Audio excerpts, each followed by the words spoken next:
Hermanos, estamos en este momento luchando contra un virus. Es interesante cómo el mundo se está juntando para enfrentar este virus. Pero estoy aquí hoy para recordarnos que estamos también combatiendo contra un virus espiritual. Y la pandemia o la contagión que Dios quiere que nosotros lancemos es el Evangelio. Queremos que sea un movimiento mundial.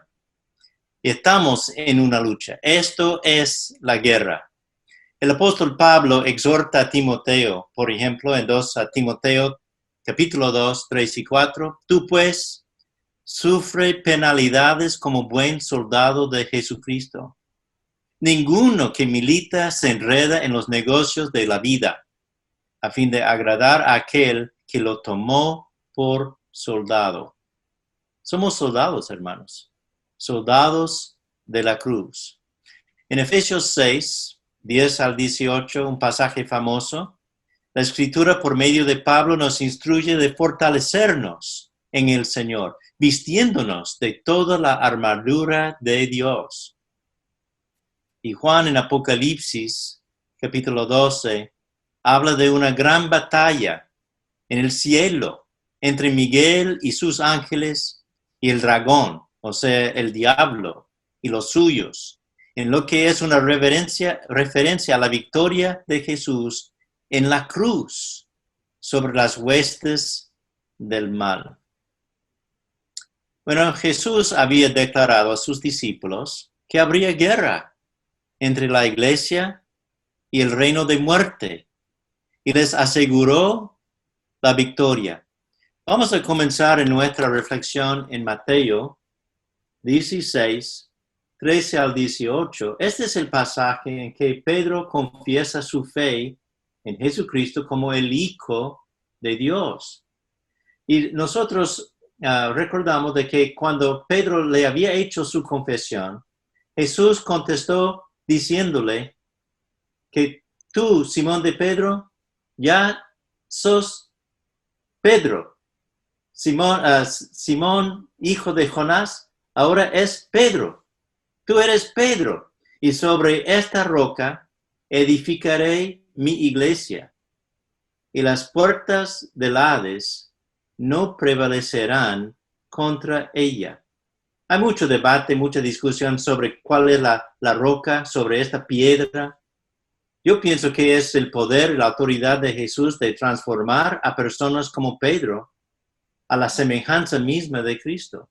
Esa es la fundación, esa es la base, el cimiento de la iglesia. Personas transformadas por Jesús. Pero la frase importante ahora es esto. Y las puertas del Hades no prevalecerán contra ella. Muchas veces nosotros pensamos que estamos en una postura defensiva, que el infierno, el diablo nos está atacando, pero no, esa es la iglesia en marcha. Esa es la iglesia avanzando contra las puertas del Hades. Estamos en marcha en una campaña de vida para lidiar en contra de las huestes de la muerte. Muchos hoy en día comparten la idea de que la iglesia ya ha sido conquistada, o por la ciencia, o por el secularismo, o por el ateísmo, etc. Es cierto que los números de cristianos en el oeste, en Europa, aquí en los Estados Unidos, en Australia, estos números están disminuyendo.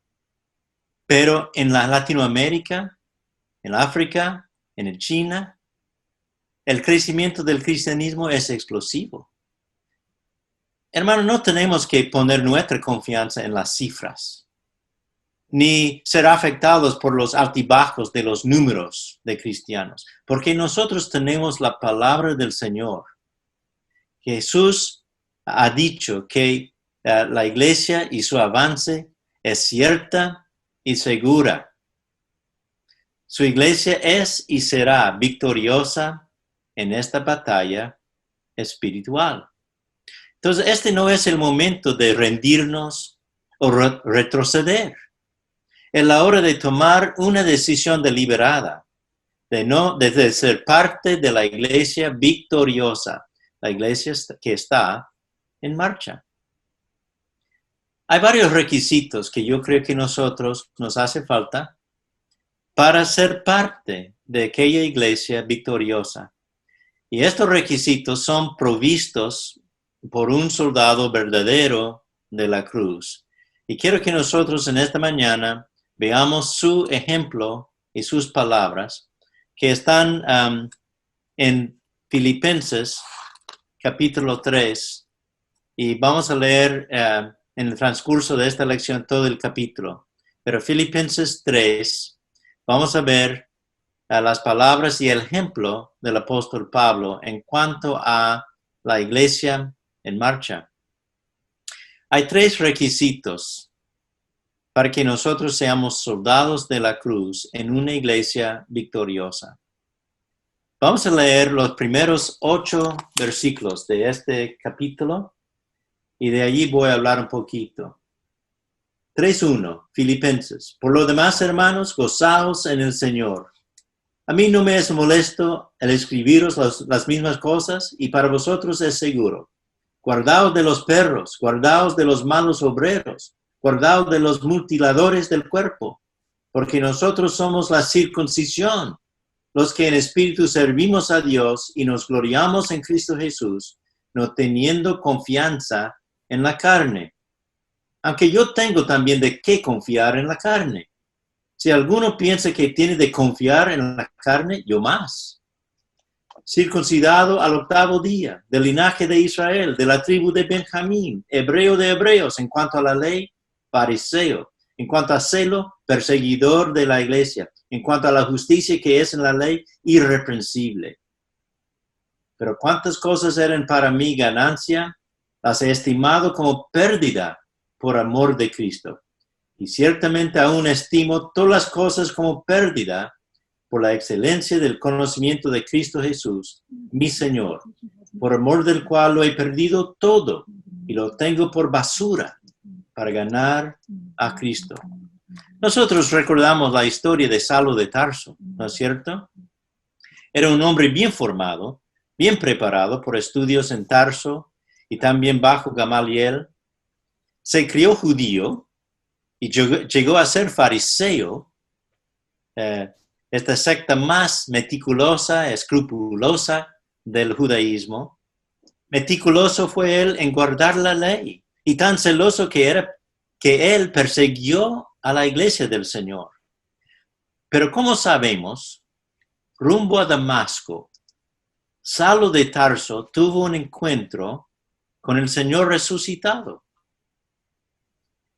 Y en este encuentro, Saulo de Tarso fue cambiado. Después de 3 días de ayunos, de oración, de ceguera, Saulo de Tarso efectivamente murió. Saulo murió en las aguas bautismales. El apóstol de gracia, Pablo, nació en aquel momento. Él escribiría a los Corintios, de modo que si alguno está en Cristo, nueva criatura es. Las cosas viejas pasaron, y aquí todos son hechas nuevas. El primer requisito para ser realmente un soldado de la cruz es que tenemos que estar seguros de nuestra identidad. Tenemos que darnos cuenta de quiénes somos. Y este fue el momento de Pablo. Él está dando su autobiografía. Esta identidad que tenemos es un cambio de estados y los roles que acompañan estos estados. Digo de estados y roles, voy a darles unos ejemplos, ¿no? Ejemplos de estados y roles. Ser médico es un estado. ¿Y qué se espera de un médico? Bueno, que practica la medicina, que trata a sus pacientes y sana a algunos de ellos, que les dé medicamentos o cirugía. Ese es el rol que corresponde. Yo soy catedrático de una universidad. Ese es mi estado. ¿Cuál es mi rol? conferenciar y ayudar a mis estudiantes en sus estudios, guiarles en escribir y en pensar. Ese es el rol. Entonces vamos a pensar, hermanos, que nosotros, al entrar en Cristo Jesús, hemos experimentado un cambio de estado. Pablo escribe a los Efesios, en Efesios 2, 1 al 10, voy a resumir, pero él dice, antes, hermano, anduvimos siguiendo la corriente de este mundo en desobediencia. Vivimos en los deseos de nuestra carne. Éramos por naturaleza hijos de ira y muertos en pecados, pero el misericordioso Dios nos dio vida juntamente con Cristo, salvándonos por gracia, y nos hizo sentar en los lugares celestiales.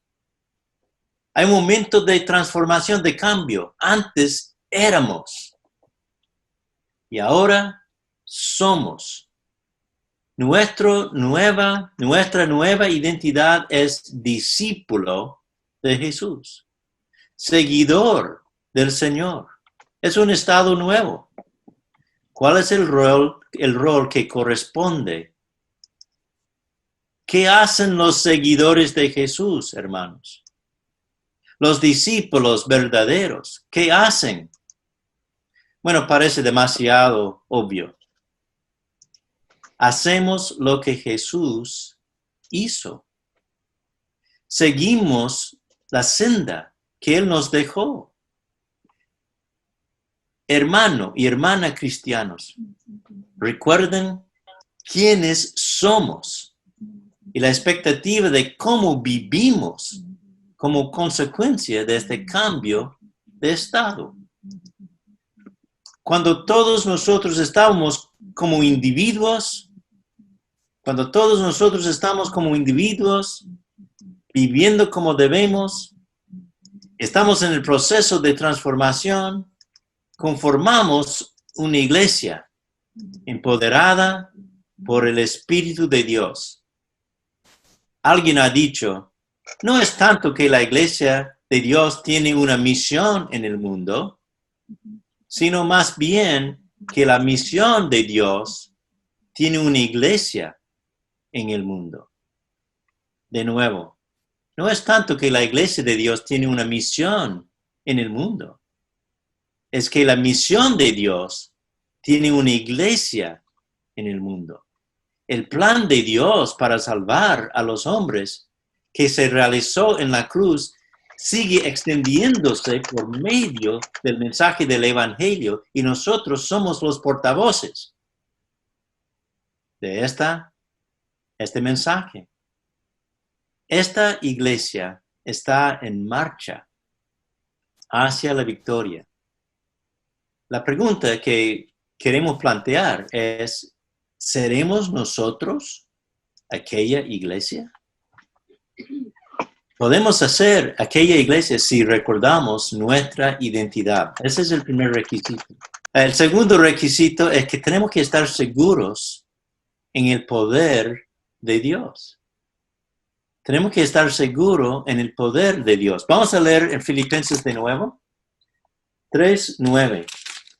Y ser hallado en Él, dice Pablo, no teniendo mi propia justicia, que es por la ley, sino la que es por la fe de Cristo. La justicia que es el de Dios por la fe, a fin de conocerle y el poder de su resurrección y la participación de sus padecimientos, llegando a ser semejante a Él en su muerte, si en alguna manera llegase a la resurrección de entre los muertos. Bueno, quizás no está bien claro aquí, pero Él está dependiendo del poder de la resurrección, está dependiente del poder del Señor. Ahora, nadie entre nosotros negaría el poder de la palabra de Dios. Esta palabra es cierta y verdadera porque Dios asegura y respalda las afirmaciones de su palabra. Nosotros citamos pasajes como Romanos 1, 16, 17, no me avergüenzo del Evangelio, es el poder de Dios para la salvación. judíos y no judíos, ¿no? O Hebreos 4:12. La palabra es viva y eficaz, más cortante de una espada de dos filos, que penetra hacia el corazón de uno. Al mismo tiempo, afirmamos el consuelo de su presencia a través del Espíritu Santo. Pienso, por ejemplo, en Mateo 28:20, y aquí estoy con vosotros hasta el fin del mundo, dice Jesús. En el Evangelio de Juan, Jesús consuela a sus discípulos diciendo, no les dejo como huérfanos. Me voy, pero voy a enviar a otro consolador. Pero hay más todavía, hermanos. ¿Quién nos da el poder de vivir en nuestra identidad nueva? Quiero que nosotros veamos en esta mañana una cosa bien importante en Gálatas. Tenemos que ir a Gálatas por un momento nomás, pero en Gálatas quiero que nosotros veamos una cosa.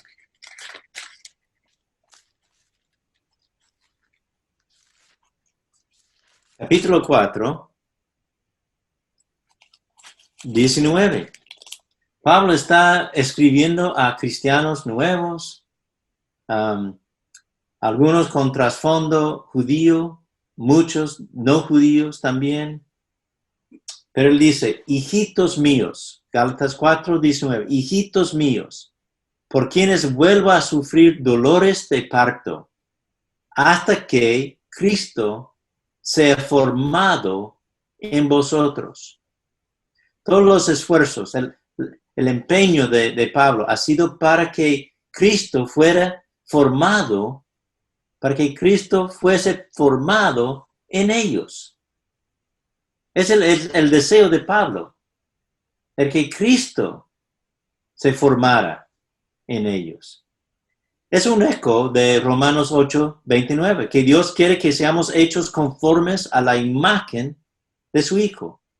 Entonces en Gálatas 4 él está diciendo, espero que Dios me ayude en mi ministerio para que Cristo sea formado en ustedes. Cuando nosotros llegamos al próximo capítulo de Gálatas, Gálatas 5, Pablo habla del fruto del Espíritu Santo, comenzando en capítulo 5, versículo 22. Fijémonos, hermanos, fíjense que el fruto es singular. Muchos de nosotros hemos enseñado, bueno, hay un fruto de amor, hay un fruto de paz, hay un fruto de paciencia, etcétera, etcétera. Es un fruto singular. ¿Qué es este fruto? Bueno, el fruto está compuesto por todas esta lista de virtudes, todas estas virtudes. Y estas virtudes son características de Cristo Jesús. Entonces, ¿qué es el fruto? ¿Cuál es el fruto del Espíritu Santo? El fruto es Cristo Jesús formado en nosotros. Ese es el fruto del Espíritu Santo. Cristo Jesús formado en nosotros. Por eso llevamos todas las características y virtudes de Jesús. Amor, paz, benignidad, bondad, fe, mansedumbre, templanza, etc. ¿De dónde proviene el poder de vivir en nuestro nuevo estado? Conforme a nuestra nueva identidad. ¿Quién nos ayuda en esta lucha contra la carne y contra un mundo lleno de pecado? Bueno, es el Espíritu Santo. Por eso Pablo dice a los Gálatas, a los de Galacia, si vivimos por el Espíritu, andemos también por el Espíritu. Hay un tercer requisito para ser un buen soldado. Tenemos que estar seguros en nuestra esperanza, hermanos. Las promesas de Dios son ciertas porque Dios es fiel, no miente y no cambia. Es inmutable. Y nosotros sabemos que sus grandes promesas son muchísimas. Yo pienso en Hebreos 12, 28, un reino inmovible. Pienso en 1 Corintios 15, la esperanza de la resurrección. 58, ¿no? Que todos los enemigos serán conquistados y la muerte también. O segundo de Pedro 1:4. Y la lista es sin fin. Las promesas grandes, maravillosas del Señor. Pero quiero recordarnos de una promesa que para mí es entre las más lindas. En Juan 14, 1 al 6, Jesús está preparando a sus discípulos para su salida de la tierra. Aquí están sus palabras. No se turbe vuestro corazón. Crees en Dios, cree también en mí. En la casa de mi Padre muchas moradas hay. Si así no fuera, yo os lo hubiera dicho. Voy pues a preparar lugar para vosotros. Y si me fuere y os prepare lugar, vendré otra vez y os tomaré a mí mismo, para que donde yo estoy, vosotros también estéis. Y sabéis a dónde voy, y sabéis el camino. Le dijo Tomás, Señor, no sabemos a dónde vas. ¿Cómo pues podemos saber el camino? Jesús le dijo, yo soy el camino, y la verdad, y la vida. Nadie viene al Padre, sino por mí. ¡Qué promesa más linda! Donde yo estoy, ustedes también estarán. Pablo confiaba en las promesas del Señor. Vamos a completar la lectura de Filipenses 3, comenzando en 12. Filipenses 3:12. Él dice, no que lo haya alcanzado ya, ni que haya sido perfecto, ya sea perfecto, sino que prosigo por ver si logro hacer aquello por lo cual fui también asido por Cristo Jesús. Hermanos, yo mismo no pretendo haberlo ya alcanzado, pero una cosa hago, olvidando ciertamente lo que queda atrás, extendiéndome a lo que está delante, prosigo a la meta, al premio del supremo llamamiento de Dios en Cristo Jesús. Así que todos los que somos perfectos, esto mismo sintamos. Y si otra cosa sentís, esto también os lo revela Dios. Pero en aquello a que hemos llegado, sigamos una misma regla, sintamos una misma cosa. Hermanos, sed imitadores de mí, y mirad a los que se conducen según el ejemplo que tenéis en nosotros. Porque por ahí andan muchos, de los cuales os dije muchas veces, y aún ahora lo digo llorando, que son enemigos de la cruz de Cristo, a fin de los cuales será perdición, cuyo Dios es el vientre y cuya gloria es su vergüenza, que solo piensen en lo terrenal, mas nuestra ciudadanía está en los cielos, de donde también esperamos al Salvador, el Señor Jesucristo, el cual transformará el cuerpo de la humillación nuestra, para que sea semejante al cuerpo de la gloria suya, por el poder con el cual puede también sujetar a sí mismo todas las cosas.